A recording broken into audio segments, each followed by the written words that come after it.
Let's bring in Daryl Rimple and Mr. And that is going to be number Let's see here. Okay.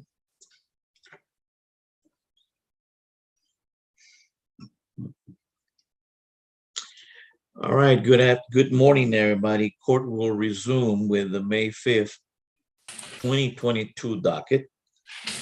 And I have Mr. Robert Salinas. There he is. Now I need Mr. Scott Daryl Rimple.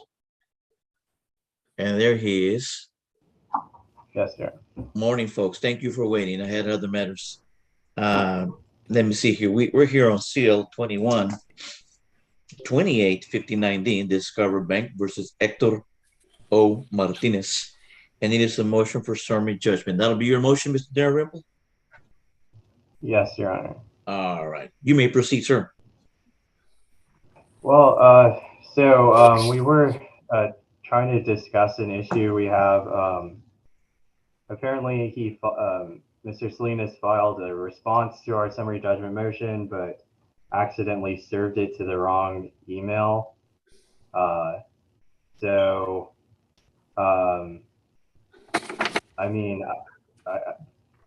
would argue that his response should not be considered because we weren't properly served, but since we are trying to negotiate this, if Mr. Salinas doesn't object, I would just ask for a reset. All right. Good morning, Mr. Salinas. How you doing, sir? Good morning, Your Honor. Good to see you again. How you doing? Glad to see you, sir.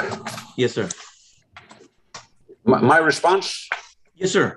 Okay, Your Honor, initially we sent it to the email that was in plaintiff documents. The automated automatic certificate of service apparently sent it to a wrong address, or it was misplaced at the plaintiff's office, one or the other. But I asked that the court take judicial notice of this defendant's response to plaintiff's motion for summary judgment, duly filed February the 17th of 2022 with an attached certificate of service. So we'll propound that, Your Honor.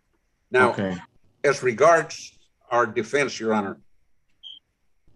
Your Honor, I would object to him using anything in the response, which is why I suggested a reset, because yes, he does put the correct email on his certificate of service, but the automated certificate of e-service is an automatic,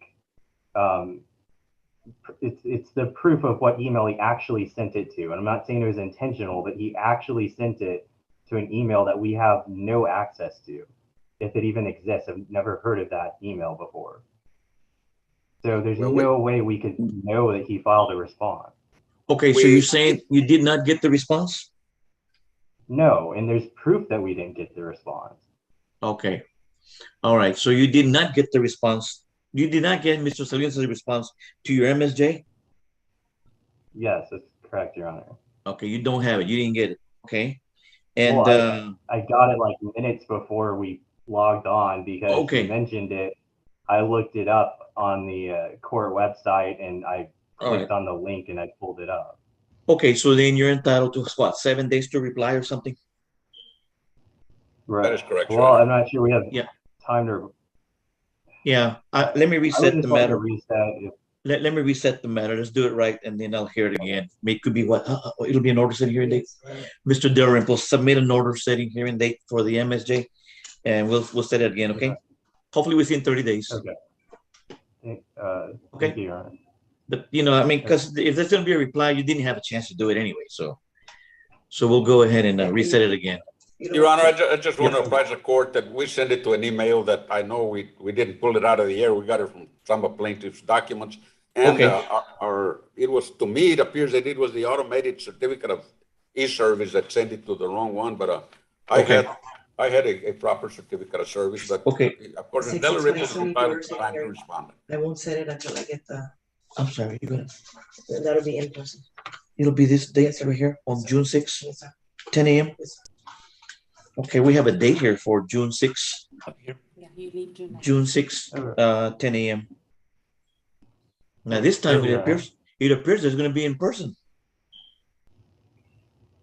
Very well, Your Honor. I'll be filing a vacation letter up to and including June the 15th, so I should be coming back good and relaxed by then to attend the hearing. All right. So make sure you're ready for this one. By the I way, think we're ready today, Your Honor. so in the email that we have problems here, do you want to make sure you have the right one? You want to give it to each other right now? Well, he does have the right one. He's got What the I'm right trying one. to Okay. explain- Yeah. I do.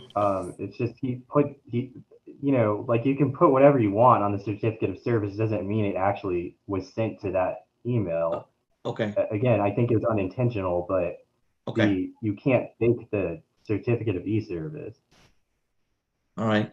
We're Okay. willing to go along with the extension. I accord him an opportunity to Okay. to answer, Your Honor, and neither he nor I can change the documents that are on file. So Okay. time isn't going to change anything. In the meantime, between now and June 6th, if you guys can negotiate and settle it, let the court know, please. Okay. We have been talking, Your Honor. And, Okay. if they'll get slightly reasonable, we may be able to work something out. Okay. You got more time now. Okay. Thank you, Your Honor. Your excuse. Have a great day. Thank you, Your Honor. Yeah, please Thank you, do it in writing, Mr. Darren Ripple. It'll be 6/6/22 at 10 a.m. Give me an order, okay, sir? All right. Yes, Your Honor. All right. I do have one more case, Your Honor. Another case? Which one? It is Discover versus Cesar Pena. It's a default judgment. Default judgment? All right. Yes. I don't know why he's here. Okay, we have the Pettis Law Firm. Let me see, Mr. Pettis. Yes, sir. Good morning, Judge. This is Sarah Colguin. I'm here on your number one on your civil docket. Okay. Okay, we'll call you in a while. Okay, sir. Thank you. All right. Mr. Dalrymple, let's see here. I have here CL 21-14-29D, Discover Bank versus Cesar D. Pena. And you said for default hearing. Court will note that Pena is not in the waiting room nor at the courthouse in person. Therefore, court takes judicial notice of the entire file, and you may proceed, sir. Thank you, Your Honor. So for this one, we filed a petition on March 31st and served the defendant in person on June 8th of last year. The return of service has been on file with the clerk since July 30th last year.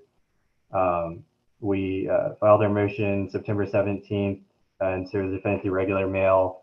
And we filed notice of today's hearing with the Zoom information on February 28th and served it to the defendant through regular and certified mail. The certified mail is delivered to the defendant on March 2nd for the USPS website. Our motion includes a business records affidavit signed by Chris La Rosa to represent Discover Bank, along with a card member agreement and a balance matching statement from December 2020, which is when the account was charged off. He has been making some payments, which is why we're asking for less than we did on the motion. But there's still no agreement with him. He's just making payments. So we're asking for damages in the amount of $1,152.36, post-judgment interest at the statutory rate of 5%, and court costs of $370.15. Okay, 1152.36. Yes, Your Honor. All right, very well. Court will hereby grant default judgment in favor of plaintiff. Court will grant plaintiff all relief requested here in open court or in its petition. Court will await a default judgment for signature. All right, sir, that'll do it. Thank you so much. You may be excused. Have a great day, sir. All right, thank you. I'm sorry, I just wanted to clarify. We did file a proposed order on May 3rd. Did you receive that, or do we need to send it again? No, if it's already on file, then that'll do it. Okay. All right. Okay. Thank you, Your Honor. All right, thank you, sir. All righty.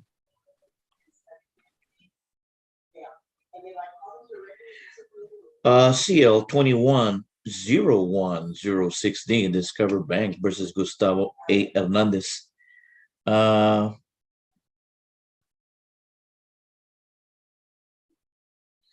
There'll be no action here as requested by Zwiker and Associates. No action, so nobody's going to make an appearance in this one. We'll leave that alone.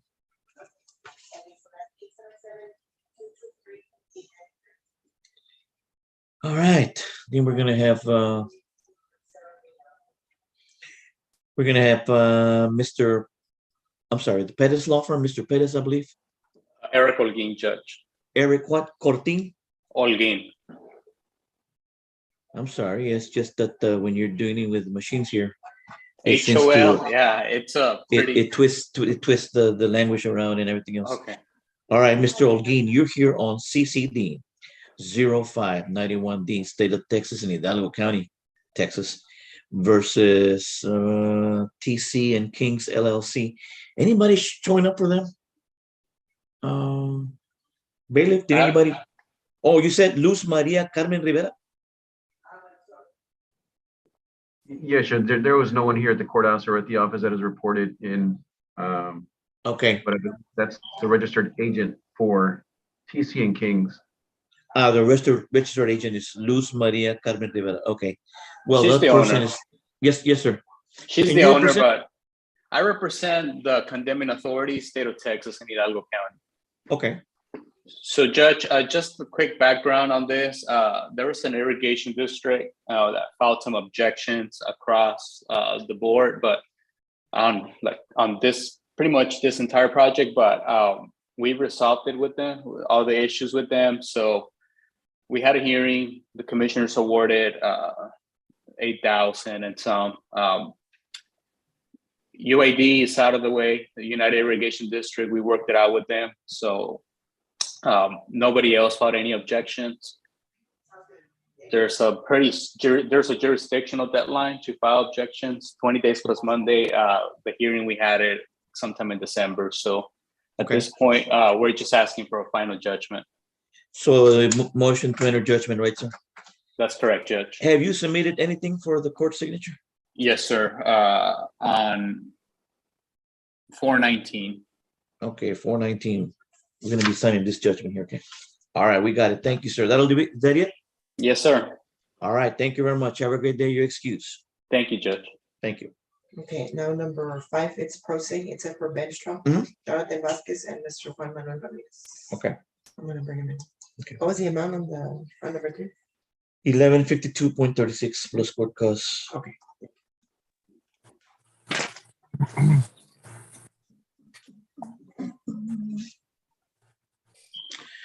All right, let me see here. We have Mr. Juan Manuel Ramirez right there. Yes, sir.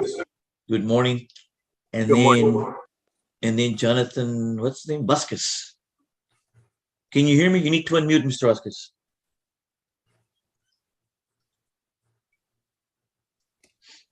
Okay, yes, I can hear you. All right. Good morning, both of you. Is this case coming out of a JP court judgment, or what do we have? Yes. Was it appeal? It was they couldn't decide, so they took it upon you. Oh, I remember this case now. Okay. They couldn't decide, so they left it up to me to decide, right? Yes, sir. All right. So this is Jonathan, I'm sorry, this is cause number CL 213149D, Jonathan Vasquez versus JR Complete Auto Service. And Mr. Juan Manuel Ramirez Jr., you're the owner of JR Complete Auto Service? Yes, sir, I am. Okay. And Mr. Jonathan Vasquez, you're the plaintiff. Yes. And Mr. Ramirez, JR Complete Auto Service is the defendant. All right. And what is this case about? Is it a repair that didn't happen, or what happened? Can I explain? Yes. Okay. I'm gonna try to be as brief. I have a lot of proof, but I'm gonna try to be as brief as possible. Okay. I don't know if you could see my board, but I took in my 2017 F-350 dually into his shop August 27th of 2020. Let's see, August 27th of 2020, you took in your 2017 duty. 2017 duty. Yes. Okay, what is that, a Ford truck or something, or a F-350. F-350? There you go. And Okay. I took it in because the issue was exhaust oil leak with smoke. Okay. And in this 5 months, it was in his shop until January 13th. It was in his shop until January 13th Yes, sir. of 2021? Yes, sir. In the shop, okay. Okay, So basically, for 5 months, the vehicle was there, and that was the issue. But instead of fixing that issue, uh, I got more issues out of it. I got now I have aftermarket parts on the vehicle. I don't have original parts on the vehicle, and also I have a check engine light, transmission issues because of the computer tuning, and also the injectors in this process that were supposedly installed, they were never installed, and I have proof of that. uh-huh, So basically, because of the bad communication, the faulty labor, and the shady business, with which I had to file 3 police reports on, and I have proof of that as well. And because of the major issue still persisting, I'm asking for the refund on the unnecessary repairs, which a total of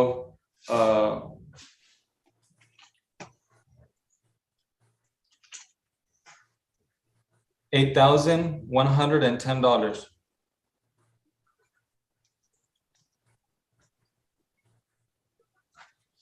okay. Did you say that you took it for the exhaust leak in the first place, right? August 27th? Yes, sir.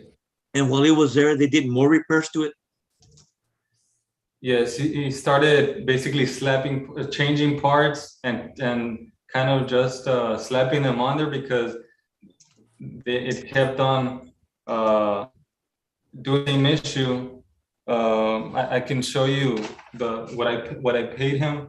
One 3,000, the other one 2,480, 2,450, 750, $4,075.01.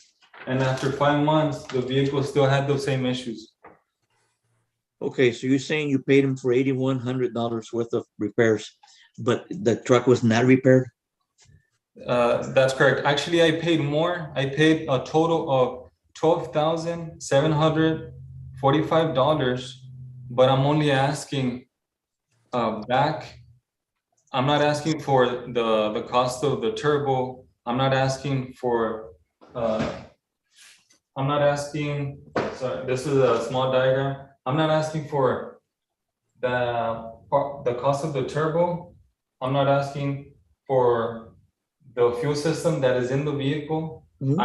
I'm asking for the labor that he charged me to put those in, to put that part in, the check engine light, and also I'm charging for the injectors that he said he put in, and I can prove that the day that I did the police report, I have a recording where he says that they were already on the vehicle, and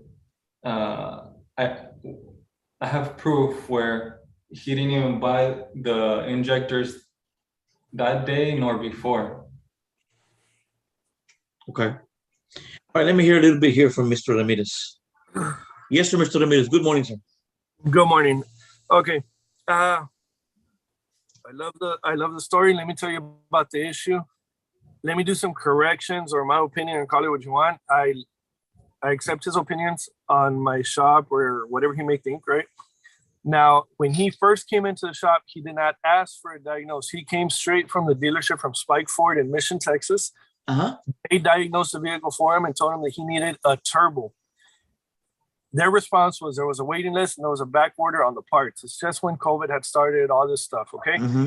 Mm-hmm. He came into me, says, can you handle the job? I said, yes, I don't have that much of a waiting list. I can get you in within a week or something, assuming the parts availability. Okay, I called the dealership. I tried getting him a turbo. It is not available. So then we're back into the same predicament as the dealership would be themselves, correct? Mm-hmm. So then I give him an option. His vehicle is not a stock vehicle. Being stock means when you buy it from the dealership, it's completely stock. No, it already had an aftermarket tuning, which means the computer was already programmed. So I said, you know what? He already has this. His best bet would be an aftermarket turbo. Get rid of that problem. We'll get it here. There's a company in San Antonio. They do a great job. I've dealt with them before. Have it shipped within a week. We get it done and out the door, right? Perfect scenario. We get it. He agrees. He signs. He pays. That's great. We install it. But the problem persists. Okay, now it is my job to get down to the problem and start diagnosing. I did what the customer wanted. I did exactly what he asked for. Now, when we installed the turbo, there was an issue with injectors. There was an issue. There was a misfire. If I remember correctly, number 4, 6, and 7. Okay, I don't know if it was because it was standing, because of the lag of turbo, the boost, or what was it. But he needed to replace them. He gave me the authorization, the okay, we went ahead and did it. Now, yes, he does have a police report where it says that I had installed them, but he took it upon himself to go down to the dealership, find out if I have bought them and paid for them. Okay, his police report is 1 day. I didn't pay for those things till like a week later. I have a credit account there. That's how I run my business. That's how I run my business. I call a dealership. I'm in good standings. I order the part. I get it. I install it. I do the work. I can pay them in a month. Okay, I'm in good standings. You know how business works, if you know. Okay, now for him to take that upon himself, that's great. I even gave him the original paperwork. I gave him the original QR codes that go on the injectors. He asked me for the original injectors, and that's fine. I told him you can have them, but there's a court charge of, I already forgot, $1,500 or $2,000, something like that. Why? Because they refurbish them and they resell them. So I told him you can keep them as long as you pay them. They're your parts. They're going to be on your invoice. Now he said, no, go ahead and send them back. So I sent them back. I deduct that amount, and that's great, right? That's how it works. He agrees. He signed invoices. That's great. Now, the customer service, I have been on top of that. I've gone out there and helped his wife. He was never here present. I have plenty of text messages. I even printed them out for the JP where, oh, thank you, Juan. Yes. Okay, go ahead with the repair. Yes, thank you. We appreciate it. Is this part going to fit? Oh, Jonathan's not here. Oh, thank you. I'll relay the message to him. He doesn't have signal. Well, that's great. He's a working man. All right. Somebody else is taking care of the issue here. Yes, that's great. But somewhere in between, there was a misunderstanding or lack of communication or understanding. It's like that telephone game. You tell somebody something, go on, and it's going to change. Okay. Offered to lend them one of my diesels because they were short a vehicle. I offered to lend them my personal diesel for them to commute to work. They declined it. That's fine. But that's me going up. Refund, I cannot give them a refund. There was one specific part that I showed them the emails that was coming from Japan that was on back order. And that took a long time. That part, I charged him $600 parts and labor. I told him I'll be more than happy to refund him if he doesn't want it. I still have it in my office. Okay, that's the only part that he did not want on there. He said, no, leave it there. I do not want it. After he agreed to pay for it and wanted it. Now, I'll be more than happy to refund him that back then when I offered myself. But he's going down this route, and I just feel like it's causing a lot of aggravation, you know? And I'm still stand by my warranty for the repairs that I did, even honor the warranty for the actual parts installed. And I just don't know what he's asking. If he's saying that the repairs weren't there, they were there. His wife came, his brother-in-law came, his father or father-in-law, everybody showed up. Everybody knows what's going on except him. Okay, you were skipping there, Mr. Ramirez. I didn't hear the last part. Everybody knows what consisted of the repairs. I mean, his wife was here, his brother-in-law was here, his father-in-law, everybody was here. Everybody came except him. Okay, so everybody was on the same page. Everybody knew what's going on. So I don't know how much further I can extend my customer service to him, you know. But at this point, I am unwilling to give even a partial refund for that part. I have it in my office. He can come pick it up. That's his.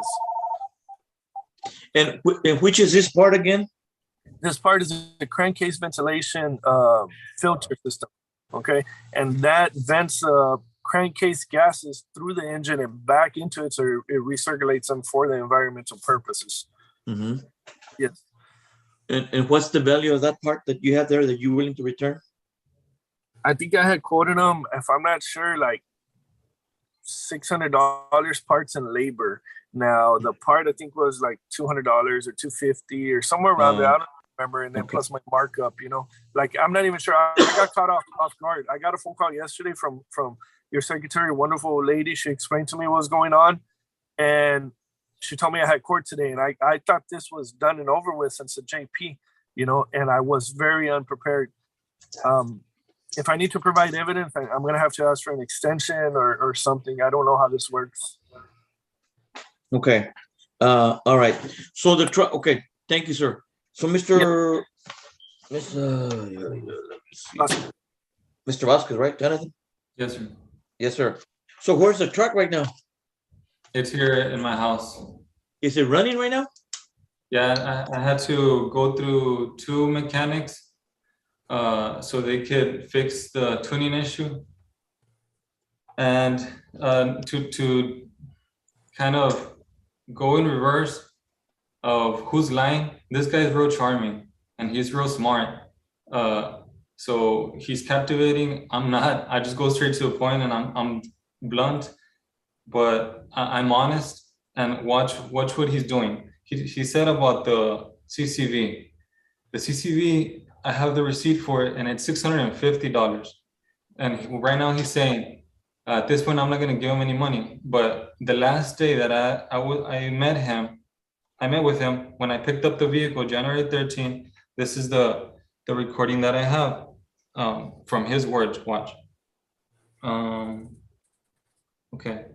Let me see if you guys can hear this. Okay.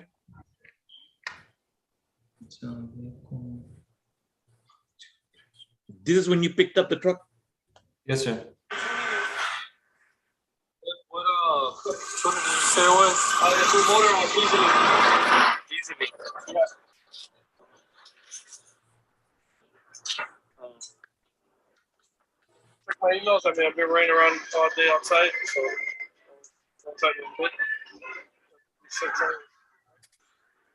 Just give me the keys, bro. I'm already fed up with you.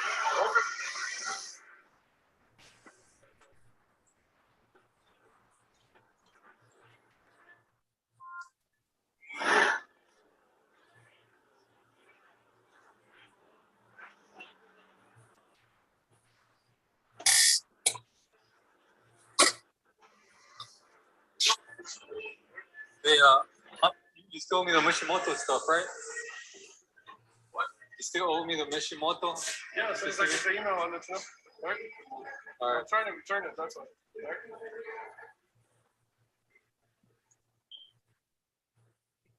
So those were the last words that he and I spoke. After that, I sent them the letter of demand requesting the return of all the unnecessary repairs and the Mishimoto, and I haven't heard of the Mishimoto side since then. So that's one of the lies that he said, that he told me he wasn't gonna pay it. He said that he would. And then the other one was the initial diagnostic. That's what he's saying, that I came with diagnostic of Spike's Ford. I never showed him, look, this is the diagnostic that Spike told me, because I never went to Spike's to do the diagnostic. I told him the turbo is leaking because it's leaking through the exhaust. So I know somewhat of engines, and I told him the only thing that could be is the turbo, because from the turbo, sale through the exhaust, and you get oil and smoke. But just like when you go to a doctor, it's like, doctor, my heart is hurting. He's not gonna open you up and say like, I'm gonna put you in your heart. He has to do a procedure of diagnostics. See, like, is it true that his heart is hurting, or is it just a psychological issue? Yeah, that your heart's hurting. So that's why I took it to his professional shop that I trust in. But instead of getting that, he just started slap on parts there. And taking advantage that I was away and that I would give him money freely. So the account summed up to those 12,000 in 5 months. But sometimes when you take a vehicle to a shop, thinking it's one thing, once they are in there, they're going to find some other stuff that needs to be done, because if they only fix that thing that you want, ain't going to do any good, because you still have other issues that they discovered while the vehicle was there. Right. So in theory, let's say he was correct in changing the turbo. Then it would have stopped the leak. Let's say if he was correct that the injector was the issue, he would have stopped the leak. Let's say he was correct of putting in the can case, it would have stopped the leak. But you know what ended up stopping the leak? What? the like a week or actually it was December 28th that I bought the part, and it was let me find you the receipt. It was I don't know if you could see, but it's too bright. But this one is a part from San Antonio, a crankcase ventilation system that goes. It's a filter that the engine has. It plugs up. It makes a lot of pressure, and it causes, even if you have new turbo, new injectors, it causes the oil to spill out through the turbo. So I did that research. I went for the part, and I told him to install it, which he installed it for free because who wouldn't? After $12,000 of repair. So I ended up repairing that vehicle. Okay. All right, Mr. Okay. Let me let Mr. Ramirez respond to that. Yes, sir. Okay, yes, let me respond to that. We can get into a back and forth and say who's lying or who's not about where it came from. So I think that should be let out. Second, he's saying already that he came with his own self-diagnose. Okay, I always offer to diagnose, but if a customer is adamant about something, I will do what they want, unless it's unsafe, but he was pressed for time and needed the truck to go to work. Okay, now third, yes, I did install that part for free. Yes, he did agree to pay me for the other repairs, but those repairs are not related to the leak. Those repairs are related to a misfire, to a fuel consumption that he agreed to repair, and we did. Now, third, we all have opinions, okay? Now, I do have the emails. I still have them stored. I do have the Mishimoto. It's $339 that I paid, and we're on back order. I have the email stating where it's 1 of 4 weeks on back order, and then after that, it was on another back order. That was the time. That part that he said repaired it, the CCV is the part that we had ordered. He said he wanted the best. Mishimoto is by far the best leader in auto parts, and they're nice, they're sleek, they're good design. Now, we ordered that for him. Everything was on back order, nobody had it. As time progressed, yes, he did find it in San Antonio, and that's great. And that's why I had offered. I had offered to, okay, I'll go ahead and I'll keep it, I'll resell it, keep it on my shelf or whatever. I'll give you a refund for that, but not the labor. I remember the labor, parts and labor was like $650. He even mentioned there. That's great. I'll refund him the 300 something back then. Now, I don't think I feel comfortable refunding anything, right? Okay. First of all, would you both please raise your right hands? You swear the testimony that you gave here on this case was the truth, the whole truth, and nothing but the truth? Yes, sir. Yes, sir. I swear. All right. You can sit down. You can put your hands down. All right, Mr. Vasquez. What is your occupation, sir? What do you do? I was a pipe welder. I didn't hear. What was that? A pipe welder. A welder. Oh, pipe welder. Okay. You still do that right now? No, now I just work from home. You work from home? Yes, sir. Okay. Okay, Mr. Ramirez, you're a mechanic. For how long have you been a mechanic? Well over 22 years. 22 years. All right. And that's all you do? Just the mechanic? Yes. Okay. Before you own your own place, did you work for somebody else? Yes, sir. And who was that? I worked for dealership. Dealership? I worked for Bird Auto in South Texas, Land Rover, Jaguar, Mazda, Kia. I went to school for this. I have my associates, my certificate. I have over 80,000 degrees. I mean, we can go on and, Okay, you were skipping there a little while. Now you froze. No, you were no, skipping there for a little while. Okay, so you already answered my question because I was going to ask you about your experience and things like that. You pretty much already said it. You're a certified mechanic, right? Yes, sir. Okay. And all right, Mr. Vasquez, anything else you want to say, sir?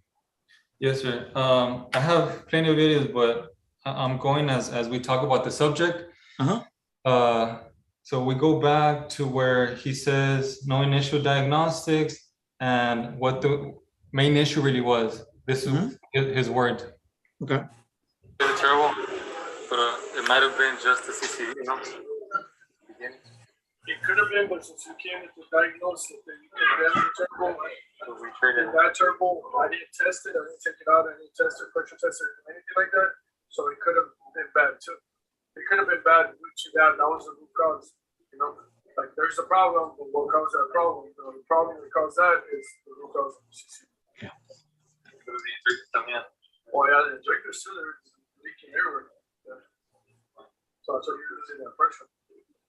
All right, then I'll get the filters. You got a badass truck now, man. It's gonna last you a long time. It's nice truck. Yesterday, I didn't even realize, but I picked it up to like 95, like nothing. Yeah, like when I was last week when I took it to work, I would step on it and it would respond better than before, and that's why I didn't understand that.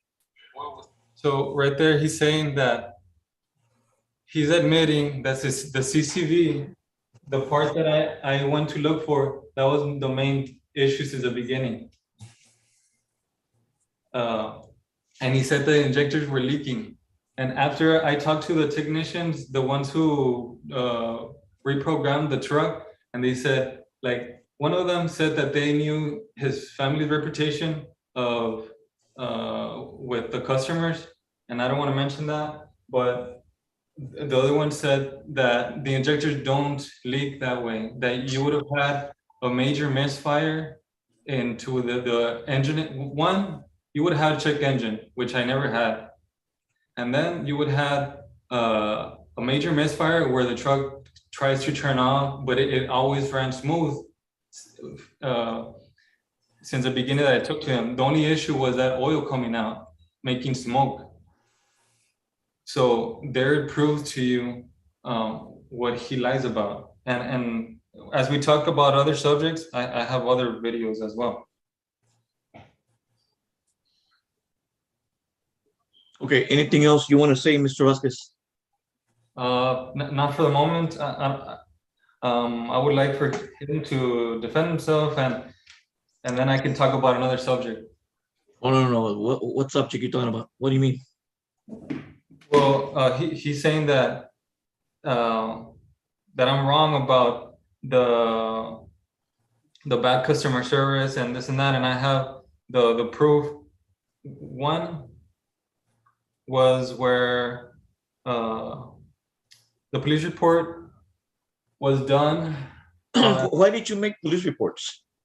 Because of the bad communication and Bad communication. I mean, it was extreme bad communication. Like it was I turned the vehicle on August 27, right? Yeah. And this was done in October 19. So because I would be like, hey, how's the vehicle? How's it doing? And he would never get back to me. And then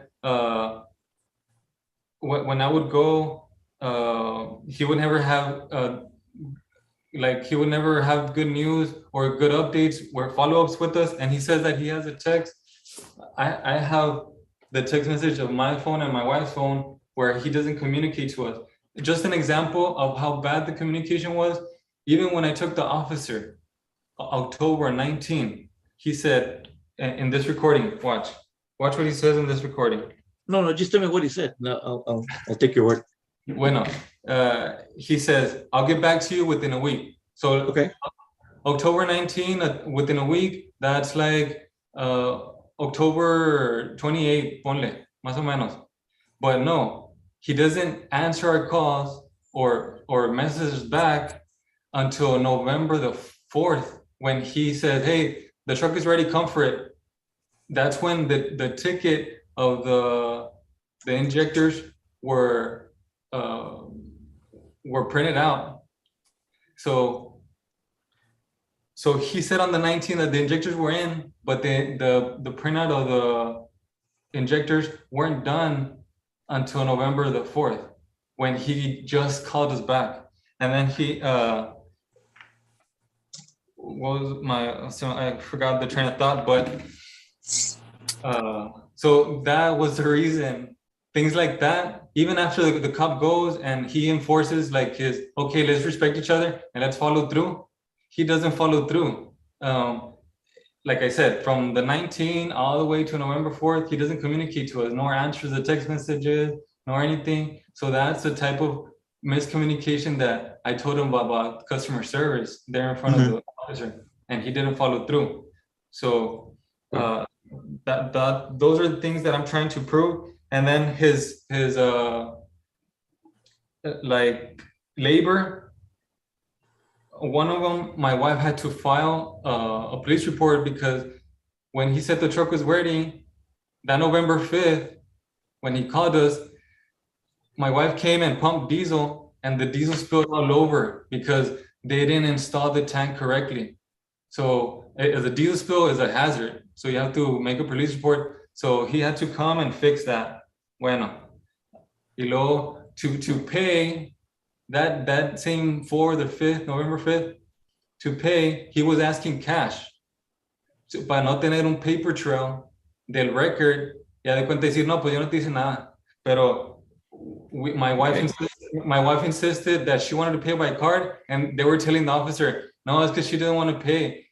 My wife either wanted to pay with the card so she could get a receipt or pay with the cashier's check, which at the end, that's what they ended up doing, cashier's check, which was fine for us because we could have a record, which is this one, $4,000.75, but they didn't want to. They wanted cash, but no hacerlo report.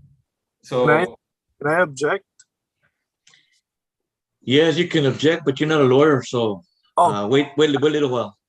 Okay, yes, sir. So, but okay, I guess your turn now, Mr. Ramirez. What can you say to, Okay.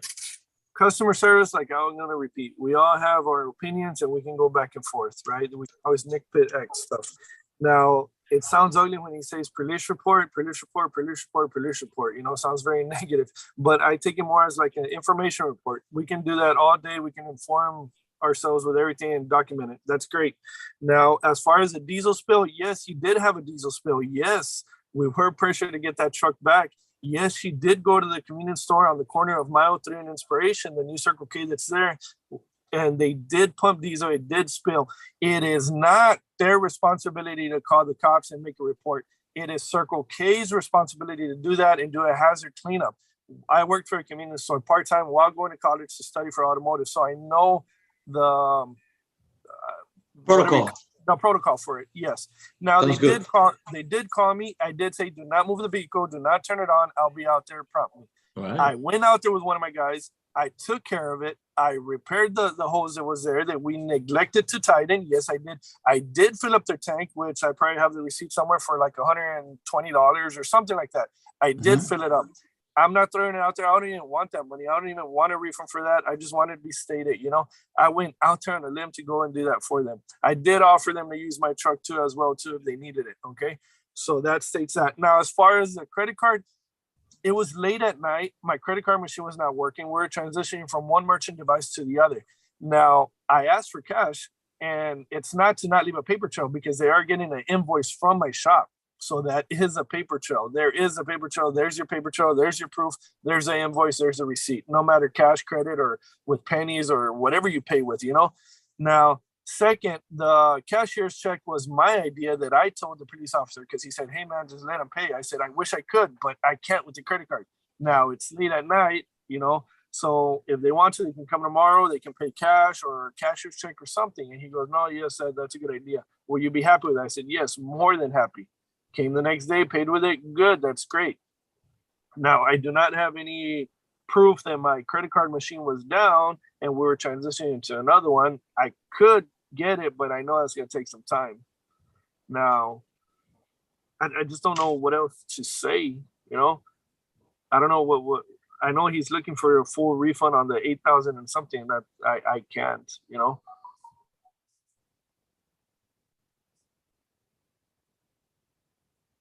Hello, did I break up there?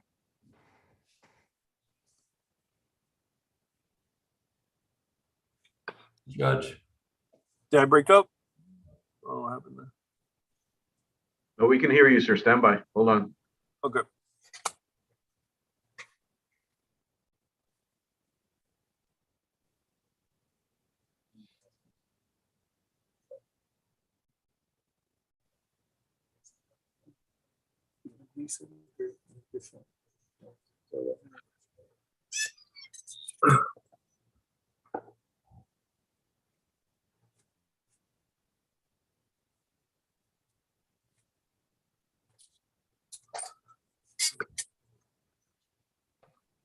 Stand by, gentlemen. The judge had to log off. He had some issues, okay?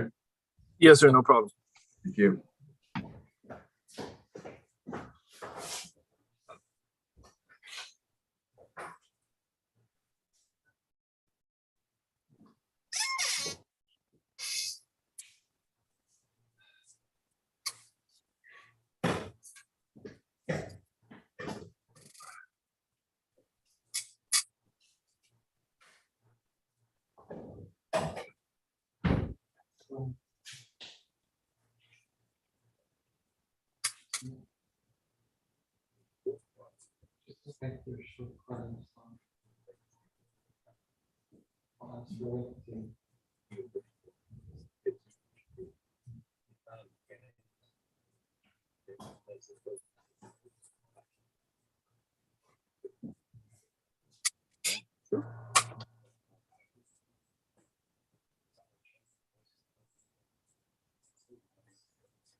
Mr. Vasquez and Mr. Ramirez. Yes, sir.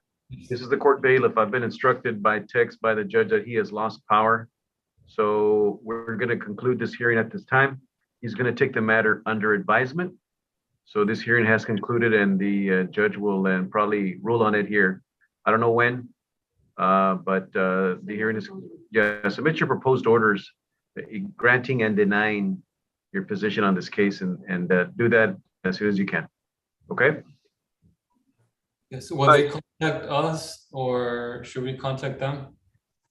I'm sorry? Should we contact them or you guys will contact us? No, you submit your proposed orders. Either granting or denying relief. Mr. Vasquez, you're requesting something, you're requesting relief. Same thing with Mr. Ramirez. It'll be denying any refund or whatever it may be. Just submit a proposed order on that. And how do I go about submitting You that file order? it, you e-file it with the court, with the county clerk's office, and then the clerk will send it up to the judge for a review, and then he will make a ruling on the matter. Yes, sir. I'll go ahead and do that as of Thank you. soon as possible. Appreciate you. Same thing with Mr. Vasquez. Go ahead and do that as soon as you can, sir. So my side, I'm sorry, I'm not a lawyer, so those terms are foreign to me. Can you explain so I can know? I cannot do that. I'm not an attorney, other than I'm telling you right now that we need to conclude the hearing right now because he lost power. You have a phone number? Let me take some phone numbers really quick, Mr. Vasquez. What's your phone number? 956-329-0345. Thank you, sir. What about you, Mr. Ramirez? What's your phone number? 956-821-6322. Perfect. Okay, good. All right. So if there's any other questions by the judge, then I'll call you back or the court administrator will call you back. Okay. All right. Thank you. Are we allowed to leave the courtroom? You are excused, sir. Thank you. Okay. Appreciate you. Have a wonderful day. Thank you. Likewise. Thank you, Mr. Vasquez. Thank you. Thank you.